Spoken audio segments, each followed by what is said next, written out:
Andy Davis helped me a lot during the COVID-19 pandemic. She's had a tough time and also she's got a large family, so it's hard to get the laptop with Wi-Fi and stay up to date with all the lessons. It was a big workload, and I think he has helped me balance out that workload. It's been real difficult for the students to stay motivated and enthusiastic in the lessons, so we have adapted a few things, trying to make online learning a bit more fun, a few more little competitions. We did a lot of Yahoo games online, which helped us be engaged in the work.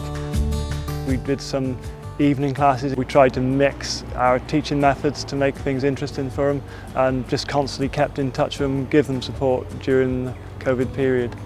I think pre-COVID we knew about Teams, we knew about Zoom, but they wouldn't have had the confidence to go and use them, and that's going to help them so much moving forward in the workplace. We've got these great laptops that we can loan out to students who need those resources. That need is going to continue into the future as well, so that's really wonderful too, that we've got that ability to provide that technology to our students. The staff have done their bit by really supporting the students brilliantly. Very grateful to the lecturers for their work. Yeah, we wouldn't be here without them really. Thank you very much to our lecturers that have helped us throughout the year. Thank you to all the tutors in Wales.